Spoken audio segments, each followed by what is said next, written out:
أعوذ بالله من الشيطان الرجيم بسم الله الرحمن الرحيم.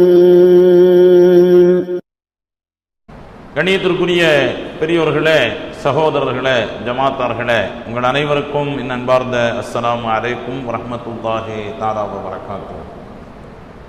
அல்லாஹுவின் பேரருளால், பெரும் கருணையினால் மகத்துவமிக்க இந்த ஜும்மாவுடைய நாளில் அல்லாஹுவின் அருளையும் மன நிம்மதியையும் பெற்றுத்தரக்கூடிய இறைவனுக்கு மிகவும் பிடித்தமான இறையில்லமாம் பள்ளிவாசலில் அல்லாஹ் நம் அனைவரையும் ஒன்று சேர்த்ததை போன்று இன்ஷா அல்லாஹ் நாளை மறுமையிலும் நரகத்தை விட்டு பாதுகாக்கப்பட்டவர்களாக உயர்ந்த சொர்க்கமாம் ஜன்னத்துல் ஃபிர்தௌஸில் அல்லாஹ் நம் அனைவரையும் ஒன்று சேர்த்து நல்லருள் புரிவானாக, ஆமீன் என்ற துஆவோடு இந்த வார ஜும்மாவின் தலைப்பாக இறைவனின் பார்வையில் இறை தூதர் ஈசா அலைஹிஸ்ஸலாத்து வஸ்ஸலாம் என்ற தலைப்பின் கீழ் ஒரு சில செய்திகளை உங்களோடு பகிர்ந்து கொள்ள நான் ஆசைப்படுகிறேன். கண்ணியத்திற்குரியவர்களே, ஒவ்வொரு வருடமும் டிசம்பர் 25ஆம் தேதி உலகெங்கிலும் கிறிஸ்துமஸ் ஈசா அலைஹிஸ்ஸலாத்து வஸ்ஸலாம் அவர்கள் பிறந்த தினமாக அந்த மக்கள் மகிழ்ச்சியோடு கொண்டாடி கொண்டிருக்கிறார்கள். உலகத்தின் பல்வேறு பகுதிகளிலும் அதை மத நல்லிணக்கத்தின் அடையாளமாக பார்க்கிறார்கள். எந்த வருடமும் இல்லாமல் ஆச்சரியமாக அரசியல் பின்னணிக்காக வேண்டி நம்முடைய பிரதமரும் நேற்றைய தினம் கிறிஸ்துமஸ் விழாவில் கலந்து கொண்டார். ஆங்காங்கே அவர்களுடைய கட்சியை சார்ந்த கவர்னர்களும் கலந்து கொண்டார்கள். இந்த நேரத்தில் கிறிஸ்துமஸை பொறுத்தவரையில் மிக முக்கியமாக யாரை மையமாக வைத்து இந்த விழாவை கொண்டாடுகிறார்களோ ஹஜ்ரத் ஈசா அலைஹிஸ்ஸலாத்து வஸ்ஸலாம் அவர்கள் குறித்து முஸ்லிம்களாகிய நாம் தெரிந்து கொள்ள வேண்டிய விஷயங்கள் ஏராளம் இருக்கிறது. ஹஜ்ரத் ஈசா அலைஹிஸ்ஸலாத்து வஸ்ஸலாம் அவர்கள் நபிமார்களில் கொஞ்சம் வித்தியாசமானவர்கள், வேறுபட்டவர்கள். எல்லா நபிமார்களுக்கும் 40 வயதில் தான் நுபுவத்து வழங்கப்பட்டது என்று சொன்னால், ஹஜ்ரத் ஈசா அலைஹிஸ்ஸலாத்து வஸ்ஸலாம் அவர்களுக்கு குழந்தையாக இருக்கின்ற பொழுதே அவர்கள் நபியாக அறிவிக்கப்பட்டு விட்டார்கள். அதை அல்லாஹ் அவர்கள் மூலமாகவே வெளியிடவும் வைத்தான். குர்ஆன் ஷரீஃப் அந்த வரலாறை அழகாக சொல்லுகிறது. எல்லா நபிமார்களும் வளமை போல் தாயும் தந்தையும் ஒன்றிணைந்து அதன் மூலமாக கருவாக உருவாகி உலகத்தில் அவதரித்தார்கள் என்று சொன்னால், ஹஜ்ரத் சய்யிதுனா ஈசா அலைஹிஸ்ஸலாத்து வஸ்ஸலாம் அவர்கள் மட்டும் தந்தை இல்லாமல் அல்லாஹுவின் பேரருளால் அல்லாஹ் சொல்கிறான், ஃபனஃபக்னா ஃபீஹி மின் ரூஹினா. ஹஜ்ரத் மரியம் அலைஹிஸ்ஸலாத்து வஸ்ஸலாம் அவர்களிடத்தில் நம்முடைய ரூஹை ஊதினோம், அதனால் அவர் உருவானார். அதனால் தான் ஹஜ்ரத் ஈசா அலைஹிஸ்ஸலாத்து வஸ்ஸலாம் அவர்களுக்கு வரலாற்றிலே 2 சிறப்பு பெயர்கள் உண்டு. ரூஹுல்லாஹ் வ கலிமத்துல்லாஹ். அல்லாஹ்வின் வார்த்தை. அல்லாஹ் உண்டாகு என்று சொன்னால் உண்டாகி விட்டார்கள். அல்லாஹ்வினுடைய வார்த்தையினால் உருவாக்கப்பட்டவர்கள் என்கிற பொருள்பட கலிமத்துல்லாஹி வ ரூஹும் மின்ஹு, அல்லாஹ்வுடைய புறத்திலிருந்து நேரடியாக ஊதப்பட்ட ரூஹ். கண்ணியத்திற்குரியவர்களே, மற்ற நபிமார்களை விடவும் மற்ற மனிதர்களை விடவும் வேறுபட்டவர்கள், தந்தை இல்லாமல் பிறந்தவர்கள். கன்னிமேரி என்ற வார்த்தையை பயன்படுத்துவார்கள். அதை நாம் ஏற்றுக்கொள்ளலாம், தவறல்ல. காரணம் என்னவென்றால், மரியம் அலைஹிஸ்ஸலாத்து வஸ்ஸலாம் அவர்கள் மரணிக்கின்ற வரை கன்னியாகத்தான் இருந்தார்கள். அல்லாஹ்வினுடைய தூதர் ஹஜ்ரத் ஜிப்ரீல் அலைஹிஸ்ஸலாத்து வஸ்ஸலாம் அவர்கள், யா மரியம் இன்னா நுபஷ்ஷிருக பி குலாமின், உங்களுக்கு ஒரு மகத்தான குழந்தை இருக்கிறது என்று நாம் நற்செய்தி சொன்ன பொழுது மரியம் அலைஹிஸ்ஸலாத்து வஸ்ஸலாம் ஆச்சரியத்தோடு கேட்டார்கள், அன்னா யகூனு லி குலாமுன் வலம் யம்சஸ்னி பஷருன் வலம் அக்கு பகியா, எனக்கு எப்படி குழந்தை பிறக்க முடியும்? என்னை இதுவரை எந்த ஆண்மகனும் தொட்டதில்லை, நான் தவறான நடத்தை உள்ள பெண்ணாகவும் இல்லை, தவறான நடத்தை உள்ளவளும் அல்ல. திருமண உறவின் மூலமாக எந்த ஆணும் என்னை தொட்டதும் இல்லை. இந்த ரெண்டு வழி இல்லாமல் வேறு எந்த வழியிலே குழந்தை பிறக்க முடியும் என்று கேட்ட பொழுது அல்லாஹ் சொன்னான், கால கதாலி, அது அப்படித்தான், இந்த ரெண்டும் இல்லாமல் என்னால் உருவாக்க முடியும். ஹுவ அலைய ஹய்யினுன், அது எனக்கு ரொம்ப லேசானது. ஹய்யினுன் என்ற வார்த்தையை அல்லாஹ் பயன்படுத்துகிறான். ஹய்யினுன் என்றால் என்ன தெரியுமா? வீசுகின்ற பெரும் காற்றில் ஒரு சாதாரண கோழி இறகை அது பறந்து செல்வது எவ்வளவு லேசானதோ அதற்குத்தான் ஹய்யினுன் என்ற வார்த்தையை அல்லாஹ் பயன்படுத்துகிறான். அது எனக்கு ரொம்ப எளிதானது. அல்லாஹ் ஒரு பேரற்புதத்தை உலகத்தில் யாராலும் நினைத்து பார்க்க முடியாத, எந்த அறிவியலாலும் நிரூபித்து விட முடியாத, எந்த ஆராய்ச்சியாலும் வெற்றி காண முடியாத ஒரு மகத்தான அற்புதத்தை அவர்கள் மூலமாக அல்லாஹ் வெளியாக்கினான். அல்லாஹ்வே குர்ஆன் ஷரீஃபிலே சொல்கிறான், உங்களையும் உங்களுடைய மகனையும் உலகம் முடியும் வரை ஒரு பேரற்புதமாக ஆக்குவதற்கு நாம் விரும்பினோம் என்று அல்லாஹ் சொல்கிறான். வலினஜஅலக ஆயத்தல் லின்னாஸ், உங்களை இந்த உலகத்திற்கு ஒரு பெரும் அற்புதமாக, அவரை பார்க்கின்ற பொழுதெல்லாம், அவரை பற்றி பேசுகின்ற பொழுதெல்லாம், அவரை பற்றி நினைக்கின்ற பொழுதெல்லாம் அல்லாஹுவின் வல்லமை இந்த உலகத்திலே எல்லோருக்கும் ஞாபகம் வர வேண்டும். அது எப்படி தந்தை இல்லாமல்? இப்பொழுதும் ஆணும் பெண்ணும் இணையாமல் குழந்தை பெறுகிறார்கள்.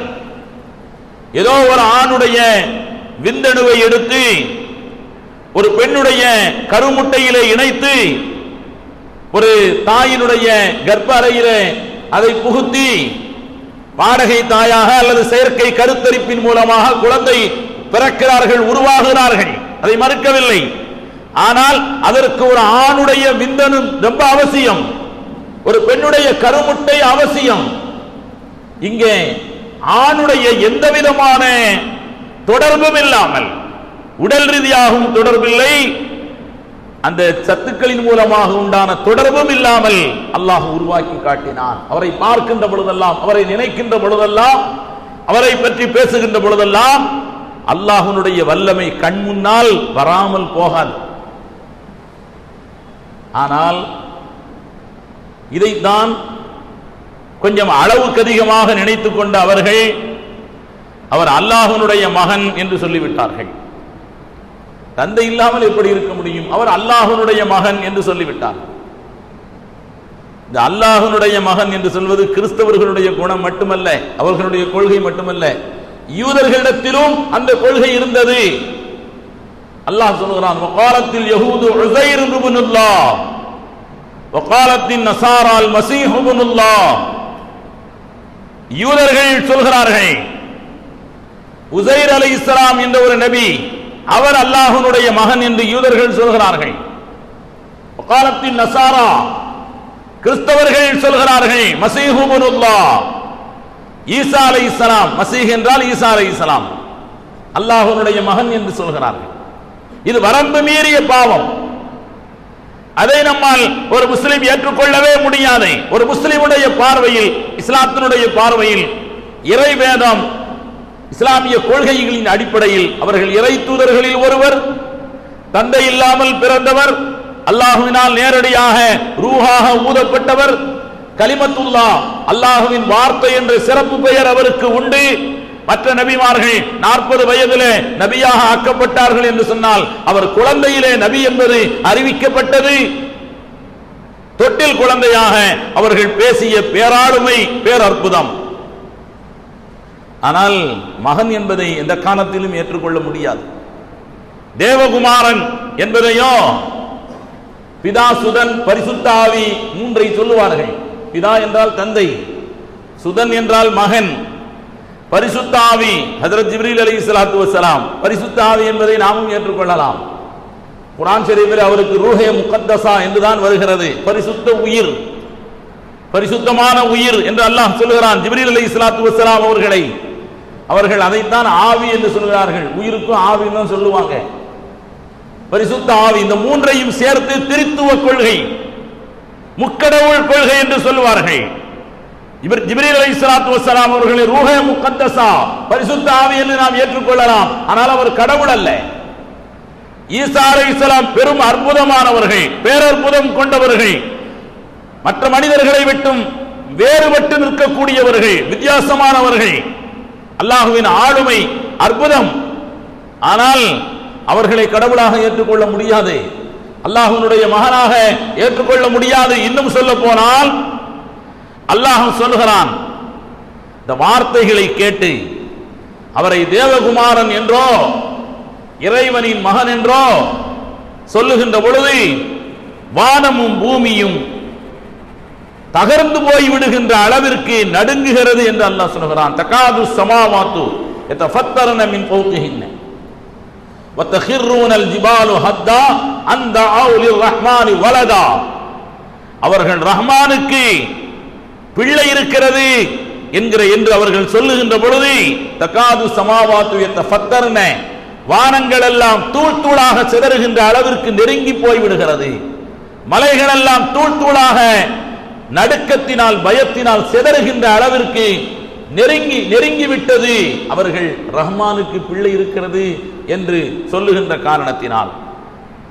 எல்லாவற்றை விட நபி ஸல்லல்லாஹு அலைஹி வஸல்லம் அவர்களை பார்த்து அல்லாஹ் சொல்கிறான், நபியே, இந்த கிறிஸ்தவர்களிடத்தில் நீங்கள் சொல்லுங்கள், லவ் கான லிர்ரஹ்மானி வலதுன் ஃபஅனா அவ்வலுல் ஆபிதீன். நீங்கள் சொல்வதை போன்று ஒருவேளை ரஹ்மானுக்கு குழந்தை இருந்திருந்தால் நான் அல்லவா அவரை முதலிலே வணங்கி இருப்பேன் என்று நபியே நீங்கள் சொல்லுங்கள்.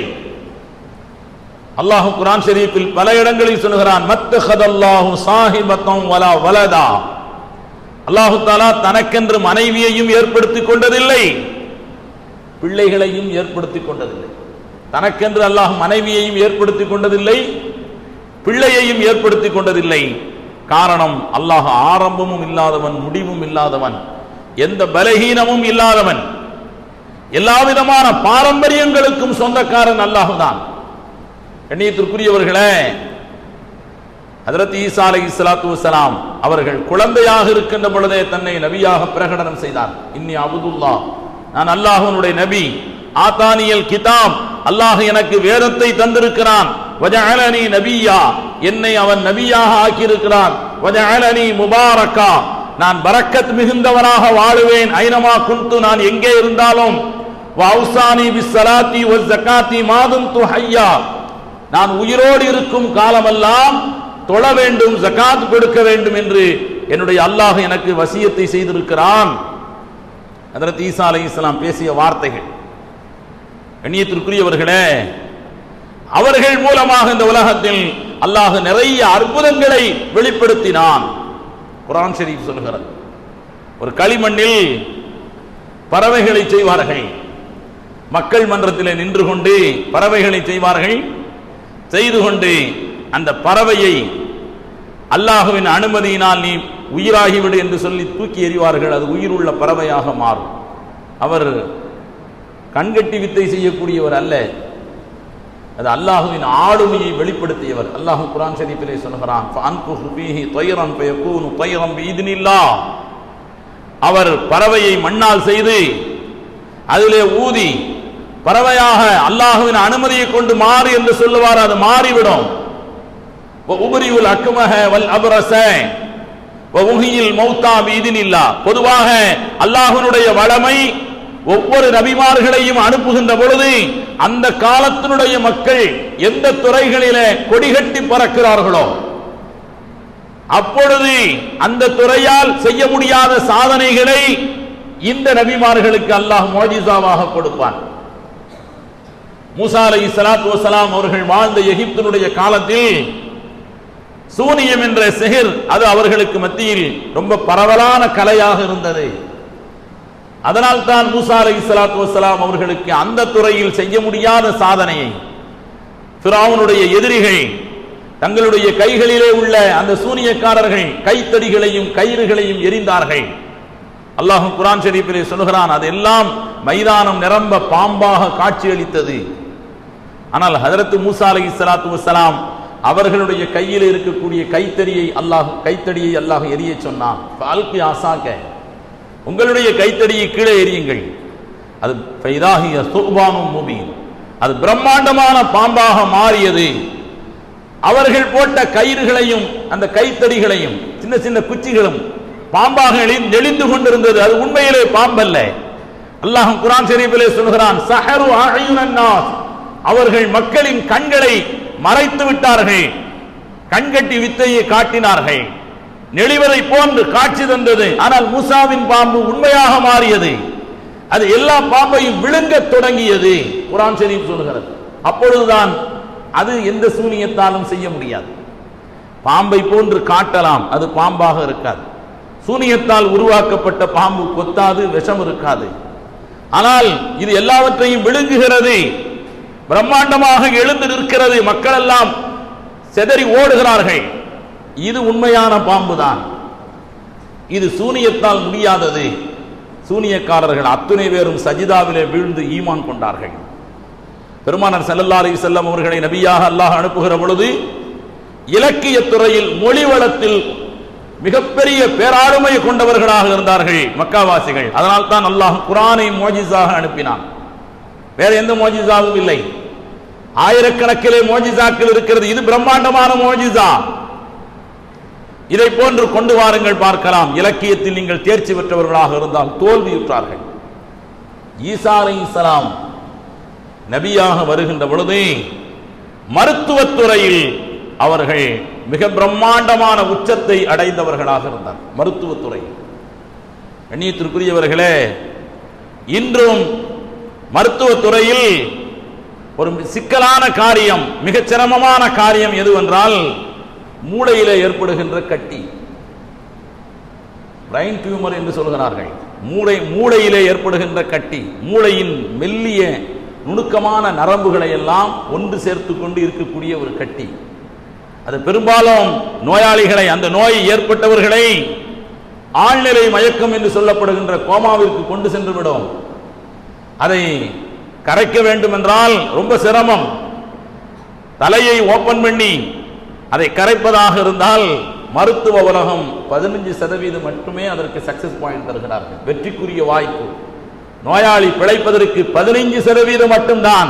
85% அவர் இறந்து போவதற்கே வாய்ப்பு அதிகம் என்று சொல்கிறார்கள். ஆனால் ஈசா அலைஹிஸ்ஸலாம் நபியாக வந்த பொழுது ஜாலினூஸ் என்று ஒரு கிரேக்க நாட்டினுடைய ஒரு மருத்துவர் இருந்தார்.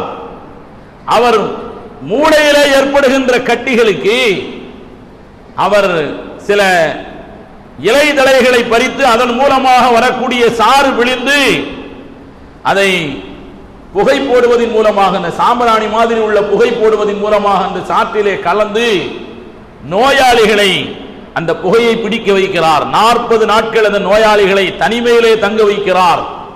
இந்த கொரோனா காலத்தில் நோயாளிகளை நாம் தங்க வைத்தோம் அல்லவா, தங்க வைத்தார்கள் அல்லவா சுகாதாரத்துறையிலிருந்து. அந்த காலத்திலேயே 40 நாட்கள் அப்படி தங்க வைப்பார்கள். பிறகு அவர்களுடைய மூக்கு வழியாக, காது வழியாக, துவாரங்களின் வழியாக அந்த கட்டிகள் கரைந்து இரத்தமாக, அசுத்தமான இரத்தமாக வெளிவந்து பல்லாயிரக்கணக்கான நோயாளிகள் காப்பாற்றப்பட்டிருக்கிறார்கள். கிரேக்க நாட்டின் மருத்துவம் என்ற அரபு நூலில் இந்த செய்தி பதிவாகி இருக்கிறது.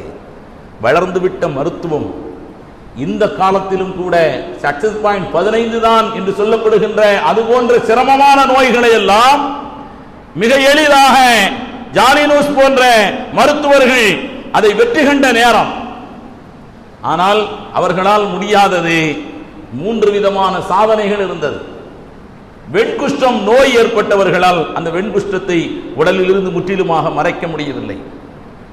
பிறவியிலேயே கண் பார்வை குருடனாக பிறந்த குழந்தைக்கு கண் பார்வையை தர முடியாது, இறந்தவர்களை உயிராக்க முடியாது. இந்த 3 சாதனைகள் மருத்துவத்துறை கொடிகட்டி பறந்த நேரத்திலும் முடியாமல் இருந்தது. அல்லாஹ் இந்த 3ஐயும் அற்புதமாக ஹஜ்ரத் ஈசா அலைஹிஸ்ஸலாத்து வஸலாம் அவர்களுக்கு கொடுத்தான். உப்ரியுல் அக்மஹ வல் அப்ரஸ, பிறவியிலே கண் பார்வை குருடராக இருந்தவருக்கு ஹஜ்ரத் ஈசா அலைஹிஸ்ஸலாம் தடவி விடுவார்கள். குர்ஆன் சொல்லுகிறது, கண்ணை தடவி விடுவார்கள். நான் தடவி விடுவேன். உடலெல்லாம் வெண்குஷ்டம் ஏற்பட்டிருக்கக்கூடிய அந்த உடலை நான் தடவி விடுவேன். வஉஹியில் மௌத்தா, இறந்தவர்களையும் உயிராக்குவேன். பிஇذنில்லாஹ், அல்லாஹ்வின் பேரருளால். அல்லாஹ்வின் அனுமதியினால். நான் சொந்தமா செய்ய முடியாது. உபரியுல் அக்மஹ வல் அப்ரஸ வ உஹியில் மௌதா பிஇذنில்லாஹ். ஹஜ்ரத் ஈசா அலைஹிஸ்ஸலாம் அந்த சாதனைகளை எல்லாம் செய்து காட்டினார். காரணம், அப்பொழுது உள்ள மக்கள் விளங்கிக் கொள்வார்கள், இது மருத்துவ சாதனை அல்ல. எந்த மருத்துவர்களால் முடியாததை இவர் இறைவரின் பேரருளால் நிறைவேற்றி காட்டுகிறார். அது மட்டுமல்ல, யாராவது சந்திக்க வந்தால் ஈசா அலைஹிஸ்ஸலாத்து வஸ்ஸலாம் அவர்களிடத்தில் நீங்கள் நபி என்பதற்கு என்ன ஆதாரம் என்று கேட்டால் அவர்கள் சொல்லுவார்கள், நீ இப்ப வரும்பொழுது என்ன சாப்பிட்டு வந்தாய் என்பதை சொல்லுகிறேன், இனி அடுத்த வேளை உனக்கு சாப்பிடுவதற்கு உன்னுடைய வீட்டிலே என்ன தயார் செய்து வைத்திருக்கிறார்கள் என்பதை நான் சொல்லுகிறேன். ரெண்டையும் சொல்லுவார். குர்ஆன் ஷரீஃப் சொல்லுகிறது, வஉனப்பிஉக்கும் பிமா தஅக்குலூன் வமா தத்தখিরூன ஃபீ புயூத்திக்கும். இப்பொழுது நீங்கள் ஏற்கனவே என்ன சாப்பிட்டீர்கள் என்பதையும் நான் சொல்லுகிறேன். இனிமேல் நீங்கள் போய் சாப்பிடுவதற்கு உங்களுடைய வீட்டிலே என்ன தயார் செய்து கொண்டிருக்கிறார்கள் என்பதையும் நான் சொல்லுகிறேன். இதெல்லாம் அல்லாஹ்வுடைய அனுமதியை கொண்டுதான் நான் செய்கிறேன். இது போன்ற அற்புதங்களை எல்லாம் ஹஜ்ரத் ஈசா அலைஹிஸ்ஸலாத்து வஸ்ஸலாம் அவர்களுக்கு அல்லாஹ் வெளிப்படுத்தி காட்டினான். ஆனால் அல்லாஹ் சொல்லுகிறான், சிலுவையில் அறையப்பட்டு உலகத்தின் கிறிஸ்தவ மதத்தின் அடையாளமாக இருக்கக்கூடிய சிலுவை, அந்த சிலுவையிலே அறையப்பட்டதாக ஒருவரை காட்டுகிறார்களே, அதை பார்க்கின்ற பொழுது நமக்கு ஈசா அலைஹிஸ்ஸலாத்தினுடைய ஞாபகம் வரக்கூடாது. காரணம், சிலுவையிலே அறையப்பட்டது ஈசா அலைஹிஸ்ஸலாம் அல்ல, அது இஸ்லாமிய கொள்கையும் அல்ல. அல்லாஹ் சொல்கிறான், வமா கத்தலூஹு, அந்த யூதர்கள் அவரை கொல்லவும் இல்லை, வமா ஸலபூஹு, அவரை அவர்கள் சிலுவையிலே அறையவும் இல்லை, அவரை அவர்கள் கொலை செய்யவும் இல்லை, அவரை அவர்கள் கொல்லவும் இல்லை, சிலுவையில் அறையவும் இல்லை. வமா கத்தலூஹு யகீனா, உறுதியாக நான் சொல்கிறேன், அவர்கள் அவரை கொல்லவில்லை. வேறு என்ன நடந்தது? அல்லாஹ் சொல்கிறான், பர் ரஃபஅஹுல்லாஹு இலைஹி, அல்லாஹ் தன் பக்கம் அவரை உயர்த்தி கொண்டான். அவர்கள் கொல்ல வருகின்ற பொழுது தன்னளவிலே அல்லாஹ் அவரை உயர்த்தி கொண்டான். அல்லாஹ் அதை ரொம்ப அழகாக சொல்லுவான், வமக்கரு வமக்கரல்லாஹு வல்லாஹு கைருல் மாக்கிரின். இதெல்லாம் ஈசா அலைஹிஸ்ஸலாம் அவர்கள் குறித்து வரக்கூடிய வசனம். அவர்கள் ஒரு சூழ்ச்சி செய்தார்கள், அல்லாஹ் ஒரு சூழ்ச்சி செய்தான். அல்லாஹ் தான் சூழ்ச்சிக்காரர்களில் ஆகச் சிறந்தவன். யாரை காட்டிக் கொடுப்பதற்காக வேண்டி யூதாஸ் என்பவனை உள்ளே அனுப்பினார்களோ அவனையே ஹஜ்ரத் ஈசா அலைஹிஸ்ஸலாத்தினுடைய உருவமாக அல்லாஹ் மாற்றிவிட்டான். இடுப்பு வரை, இடுப்புக்கு கீழே அவன் யூதாஸாக இருந்தான். உச்சி முதல் இடுப்பு வரை அவனுடைய உருவத்தை அல்லாஹ் ஈசா அலைஹிஸ்ஸலாத்தினுடைய உருவமாக அல்லாஹ் மாற்றிவிட்டான். குர்ஆனுடைய விரிவுரையாளர்கள் இதற்கு தெளிவாக விளக்கம் சொல்கிறார்கள். அல்லாஹ் சொல்கிறான், அவர்கள் கொலை செய்யவில்லை, அவரை சிலுவையிலே அறையவில்லை, ஆனால் காலமெல்லாம் அவர்களுக்கு இந்த குழப்பம் இருக்கும். வலாக்கின் சும்பிகலகும், அவர்களுக்கு கியாமத்து நாள் வரை இந்த குழப்பம் இருக்கும். சிலுவையிலே அறையப்பட்டது ஈசா தானா அல்லது மற்றவரா என்ற அந்த குழப்பம் அவர்களுக்கு நிரந்தரமாக ஏற்படுத்தப்பட்டு விட்டது என்று அல்லாஹ் சொல்லுகிறான். கண்ணியத்திற்குரியவர்களே, நம்முடைய சமுதாயத்தில் பெரும்பாலும் ஈசா என்று யாரும் பெயர் வைப்பதில்லை. அது கிறிஸ்தவர்கள் போன்ற தோற்றத்தை உருவாக்கி விடுமோ என்கிற ஒரு அச்சத்தின் காரணத்தினால் ஈசா என்று யாரும் பெயர் வைப்பதில்லை. ஆனால் தாராளமாக பெயர் வைக்கலாம், ஈசா என்று தாராளமாக பெயர் வைக்கலாம். கேரளத்தில் பெரும்பாலும் மூசா என்றும் ஈசா என்றும் பெரும்பாலும் பெயர் வைப்பார்கள். தாராளமாக வைக்கலாம், தவறல்ல. அந்த அடிப்படையில் தான் சமீபத்தில் ஒரு அரசியல் கட்சி நடத்திய ஒரு கிறிஸ்துமஸ் விழாவில் ஆற்காடு நவாபுனுடைய இளவரசர் இந்த கிறிஸ்துமஸ் விழாவில் பாராட்டி பேசுகின்ற பொழுது, என்னுடைய மகனுக்கு நான் ஜீசஸ் என்று பெயர் வைத்திருக்கிறேன், ஈசா என்று பெயர் வைத்திருக்கிறார். ஈசா என்பதை தான் ஆங்கிலத்தில் ஜீசஸ் என்று சொல்லுவார்கள். என்னுடைய மகனுக்கு நான் ஈசா என்று பெயர் வைத்திருக்கிறேன். ஆனால் நன்றாக ஒன்றை நாம் புரிந்து கொள்ள வேண்டும், இறைவனுடைய மகன் ஈசா அலைஹிஸ்ஸலாம் என்ற எண்ணத்தோடு அது நடந்திருந்தால் அது நிச்சயம் தவறானது.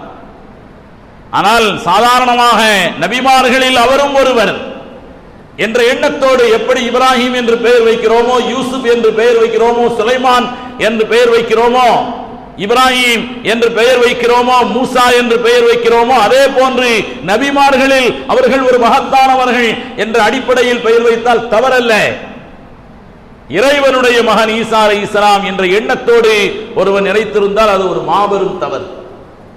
கண்ணியத்திற்குரியவர்களே, ஈசா அலைஹிஸ்ஸலாத்து வஸ்ஸலாம் அவர்கள் இந்த உலகத்திற்கு திரும்பவும் வருவார்கள். காரணம், அல்லாஹ் குர்ஆன் ஷரீஃபிலே சொன்னதை போன்று குல்லு நஃப்ஸின் ஸாயிகத்துல் மௌத், எல்லா ஆத்மாவும் மரணத்தை சுவைத்தே தீர வேண்டும். அவர்கள் இன்னும் மௌத்தாகவில்லை. உயர்த்தப்பட்டவர்கள் வானத்திலே உயிரோடு இருக்கிறார்கள்.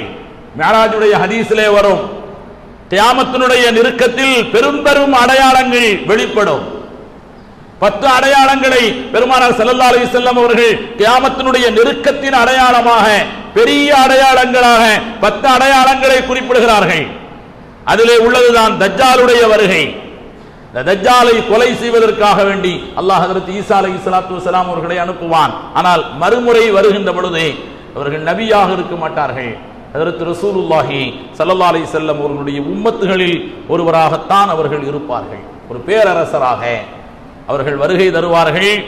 டமாஸ்கஸினுடைய வெள்ளை மினாராவில் மலக்குமார்களின் துணையோடு அவர்கள் இறங்கி வருவார்கள். சுபுஹனுடைய தொழுகையிலே, தொழுகைக்குரிய நேரத்தில் மக்கள் தொழுகைக்கு தயாராக இருக்கின்ற பொழுது அவர்கள் வருவார்கள். மக்களுக்கு இமாமாக இருப்பார்கள். 40 ஆண்டுகள் அவர்கள் பெரும் அரசாட்சி புரிவார்கள். திருமணம் முடிப்பார்கள், குழந்தைகள் பெறுவார்கள். கிறிஸ்தவர்களின் மிக பெரும் அடையாளமாக இருக்கின்ற சிலுவை என்கிறதை உடைத்தெறிவார்கள். ஹதீஸிலே வருகிறது, எக்ஸிரி சலீப, சலீப் என்று சொன்னால் சிலுவை, சிலுவையை உடைத்தெறிவார்கள். வயக்துல் ஹின்சீர், கிறிஸ்தவர்களின் பெரும் உணவாக இருக்கக்கூடிய பன்றியை முற்றிலுமாக அந்த இனத்தை இல்லாமல் ஆக்குவார்கள். கடைசியாக ஹஜ்ரத் ரசூலுல்லாஹி ஸல்லல்லாஹு அலைஹி வஸல்லம் அவர்களுக்கு பக்கத்திலே ரவுலாவிலே அடக்கம் செய்யப்படுவார்கள். ஹதீஸ் ஷரீஃபிலே நாம் பார்க்கிறோம். கண்ணியத்திற்குரியவர்களே, ஹஜ்ரத் ஈசா அலைஹிஸ்ஸலாத்து வஸ்ஸலாம் அவர்களுடைய வரலாறை நாம் படித்து பார்க்க வேண்டும். அவர்கள் கியாமத்து நாளிலும் இந்த மக்களின் மீது பேரன்பு கொண்டவர்களாகத்தான் இருப்பார்கள் என்பதை குர்ஆனுடைய ஒரு வசனம் சொல்கிறது. கியாமத்து நாளில் அல்லாஹ் விசாரிப்பான். ஹஜ்ரத் ஈசா அலைஹிஸ்ஸலாத்து வஸ்ஸலாம் அவர்களிடத்தில் அல்லாஹ் விசாரிக்கின்ற காட்சியை குர்ஆனிலே அல்லாஹ் சொல்கிறான். அன்த குல்த லின்னாஸி இத்தகிதூனி வ உம்மிய இலாஹைனி மின் தூனில்லாஹ் இது கால அல்லாஹு யா ஈஸா இப்ன மரியம், மரியமுடைய மகன் ஈசாவே, அன்த குல்த லின்னாஸ், நீங்கள் மக்களிடத்தில் இப்படி சொன்னீர்களா? இத்தகிதூனி வ உம்மிய இலாஹைனி மின் தூனில்லாஹ், அல்லாஹ்வை எல்லாம் விட்டுவிடுங்கள், என்னையும் என்னுடைய தாயாரையும் கடவுளாக ஏற்படுத்திக் கொள்ளுங்கள் என்று நீங்க தான் சொன்னீங்களா என்று நாம் கேட்போம். அல்லாஹ்வுக்கு தெரியாதா? அவர் சொல்லலனே. விசாரிக்கின்ற இடத்தில், நீதிபதியினுடைய இடத்தில் அல்லாஹ் இருக்கின்ற காரணத்தினால் லட்சக்கணக்கான மக்களுக்கு மத்தியில் அல்லாஹ் விசாரிப்பான். அப்பொழுது ஈசா அலைஹிஸ்ஸலாம் சொல்வார்கள், சுப்ஹானக, நீ மகத்தானவன், நீ பரிசுத்தமானவன். மா யகூனு லி அன் அகூல மா லைஸ லீ பிஹக்கின், இறைவா, என் விஷயமாக இருந்தாலும் எது சத்தியமோ அதை தவிர வேற எதையும் சொல்வதற்கு எனக்கு அதிகாரம் இல்லை. நான் அப்படி சொல்லி இருந்தால் அது உனக்கு தெரிந்திருக்கும். இன் குன்து குல்துஹு ஃபகத் அலிம்தஹு, நான் அப்படி சொல்லி இருந்தால் உனக்கு தெரியும். என் மனதில் கூட நான் அப்படி நினைத்ததில்லை, என்னையும் என் தாயாரையும் கடவுளாக வழங்க வேண்டும் என்று. தஅலமு மா ஃபீ நஃப்ஸி வலா அலமு மா ஃபீ நஃப்ஸிக, நான் என்ன நினைக்கிறேன் என்பது உனக்கு தெரியும், ஆனால் நீ என்ன நினைக்கிறாய் என்று எனக்கு தெரியாது. அல்லாஹ் ஹஜ்ரத் ஈசா அலைஹிஸ்ஸலாம் தொடர்ந்து கியாமத்திலே பேசுகின்ற காட்சியை அல்லாஹ் பதிவு செய்கிறான். நான் மௌத்தாகின்ற வரை நான் யாரிடத்திலும் அப்படி சொல்லவில்லை. ஃபலம்மா தவஃபைதனி, எப்பொழுது என்னை நீ மௌத்தாக்கினாயோ அந்த மக்களை நீதான் கண்காணித்துக் கொண்டிருக்கிறாய். யாரெல்லாம் அப்படி சொன்னார்களே, குன்த அன்தர் ரகீப அலைஹி, நீதான் அவர்களை கண்காணிப்பாளனாக இருக்கிறாய், எல்லாவற்றிற்கும் நீயே சாட்சியாளர்களாக இருக்கிறாய். இதுவரைக்கும் தான் அவர்களிடத்தில் விசாரணை. அதுக்கு அடுத்து பேசுகின்ற வார்த்தை, ஈசா அலைஹிஸ்ஸலாம் இந்த மக்களின் மீது, சமுதாயத்தின் மீது எவ்வளவு பெரிய பிரியம் கொண்டவர்களாக இருப்பார்கள் என்று சொன்னால் அழகான ஒரு வார்த்தையை சொல்வார்கள். இன் துஅذிபுஹும் ஃபஇன்னஹும் இபாதுக் வ இன் தக்ஃபிர் லஹும் ஃபஇன்னக அன்தல் அஸீஸுல் ஹக்கீம். இறைவா, நீ அவர்களை தண்டித்தாலும், அவர்கள் செய்த பாவத்திற்கு அவர்களை நீ தண்டித்தாலும், ஃபஇன்னஹும் இபாதுக், அவர்கள் உன்னுடைய அடியார்கள் தான். வ இன் தக்ஃபிர் லஹும், நீ அவர்களை மன்னித்தாலும், ஃபஇன்னக அன்தல் அஸீஸுல் ஹக்கீம், நீ தோல்வி அடைய மாட்டாய், நீ மகத்தான வெற்றியாளன், ஞானமிக்கவன். ஹஜ்ரத் ஈசா அலைஹிஸ்ஸலாம் சொன்ன வார்த்தை, நீ தண்டித்தாலும் அதற்கு தகுதியானவர்கள் தான், அவர்கள் உன்னுடைய அடியார்கள், நீ மன்னித்தாலும் நீ தோற்று போவதில்லை, நீ வெற்றியாளன் என்று சொல்கிறார்கள். இந்த வார்த்தை ஹஜ்ரத் ஈசா அலைஹிஸ்ஸலாம் நாளை மறுமை நாளில் பேசக்கூடிய 2 வார்த்தைகள், 2 வரிகள். சமீபத்தில் லண்டன் மாநகரில் 2023ஆம் ஆண்டு கடத்தலில் ஈடுபட்ட ஒரு கிறிஸ்தவர், கடத்தல் தொழிலில் ஈடுபட்ட ஒரு கிறிஸ்தவர், ஜான் மோசஸ் அவருடைய பெயர். லண்டன் மாநகரத்தில் மிகப்பெரிய அளவில் கடத்தல் தொழிலில் ஈடுபட்டு பல வருடங்களாக கடத்தல் தொழிலில் ஈடுபட்டு அவர் பிடிபடுகிறார். எல்லா விதமான கோர்ட்டுகளிலும் உச்ச நீதிமன்றம் வரை சென்று அவருக்கு தூக்கு தண்டனை உறுதியாகிறது. லண்டனுடைய இந்த அரசுக்கு அவர் தபால் எழுதுகின்ற பொழுது இந்த வார்த்தைகளை அவர் பயன்படுத்துகிறார். நாளை ஜீசஸ் ஜட்ஜ்மெண்ட் டே, விசாரணை நாளில் சொல்லுகின்ற வார்த்தை இது பைபிளிலும் வருகிறது. அந்த வார்த்தையை குறிப்பிடுகிறார். நீங்கள் என்னை தண்டித்தாலும் நான் உங்களுடைய நாட்டின் பிரஜை, நீங்கள் என்னை மன்னித்தாலும் மன்னிப்பு உலகில், பெருந்தன்மை உலகில் நீங்கள் பேராளுமையாக திகழ்வீர்கள் என்று அவர் எழுதுகிறார். இந்த 2 வரிகளுக்காக வேண்டி அரசு, இங்கிலாந்தினுடைய அந்த அரசி தன்னுடைய தனிப்பட்ட அதிகாரத்தை வைத்து அவரை மன்னித்து வெளியே விடுகிறார். பத்திரிகை உலகம் அவரை பற்றி இப்படி எழுதுகிறது. ஹஜ்ரத் ஈசா அலைஹிஸ்ஸலாத்து வஸ்ஸலாம் நாளை மறுமையிலும் மக்களின் மீது, தன்னுடைய சமுதாய மக்களின் மீது எவ்வளவு பிரியம் கொண்டவர்களாக இருப்பார்கள் என்பதை குர்ஆன் ஷரீஃப் சொல்லுகிறது. கண்ணியத்திற்குரியவர்களே, ஒவ்வொரு காலத்திலும் இப்பொழுது கிறிஸ்தவர்கள் ஆங்காங்கே சில மாநிலங்களிலே தாக்கப்படுகிறார்கள்.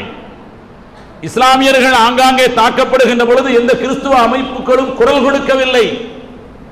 நமக்கு நாம் தான் குரல் கொடுக்க வேண்டியதாக இருந்தது. ஆனால் இப்பொழுது ஆங்காங்கே அவர்கள் தாக்கப்படுகிறார்கள்.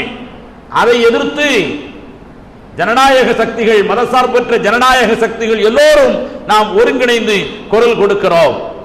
காரணம் என்னவென்றால், அவர்களை பற்றி அல்லாஹ் சொல்லுகிறான், இந்த உலகத்தில் மூமின்களுக்கு ரொம்ப நெருக்கமானவர்கள் காபிர்களை விட கிறிஸ்தவர்கள் தான் என்று அல்லாஹ் சொல்லுகிறான்.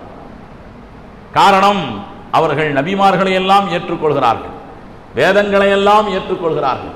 என்ன ஒரே ஒரு வித்தியாசம், அருமை நாயகம் ரசூலுல்லாஹி ஸல்லல்லாஹு அலைஹி வஸல்லம் அவர்களையும் குர்ஆனையும் ஏற்றுக்கொள்ள மாட்டார்கள். வேறு எல்லா நபிமார்களையும் எல்லா வேதங்களையும் ஏற்றுக்கொள்வார்கள்.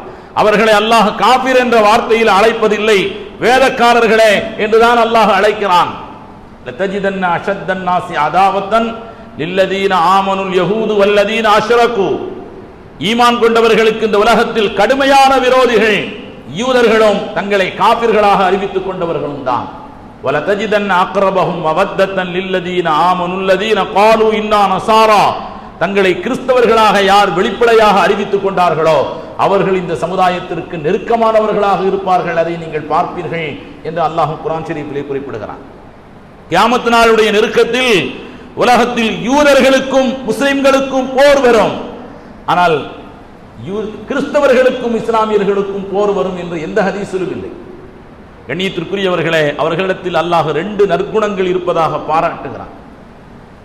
ذَلِكَ بِأَنَّ مِنْهُمْ قِسِّيسِينَ وَرُهْبَانًا وَأَنَّهُمْ لَا يَسْتَكْبِرُونَ. அவர்கள் தற்பெருமை கொள்ள மாட்டார்கள். அவர்களிடத்தில் துறவிகள், பற்றற்ற வாழ்க்கை வாழக்கூடிய துறவிகளும் இருக்கிறார்கள் என்றெல்லாம் அல்லாஹ் சொல்லுகிறான். கண்ணியத்திற்குரியவர்களே, கிறிஸ்துவ உலகத்தையும் கிறிஸ்தவர்கள் குறித்த இஸ்லாமிய கொள்கைகளையும், குறிப்பாக ஹஜ்ரத் ஈசா அலைஹிஸ்ஸலாத்து வஸ்ஸலாம் அவர்கள் குறித்து ஒவ்வொரு முஸ்லிமும் நாம் உள்ளத்திலே கொள்ள வேண்டிய அழுத்தமான கொள்கைகள் குறித்தும் குர்ஆன் ரொம்ப தெளிவாக அளவுக்கு அதிகமான ஆயத்துகளோடு அல்லாஹ் நமக்கு கற்றுத்தருகிறான். சரியான கொள்கைகளை நாம் அறிந்து கொள்ளக்கூடிய நல்ல வாய்ப்பினை அல்லாஹ் நம் அனைவருக்கும் தந்தருள் புரிவானாக. ஆமீன். வ ஆகிரு தஅவானா அல்ஹம்துலில்லாஹி ரப்பில் ஆலமீன். அஸ்ஸலாமு அலைக்கும்.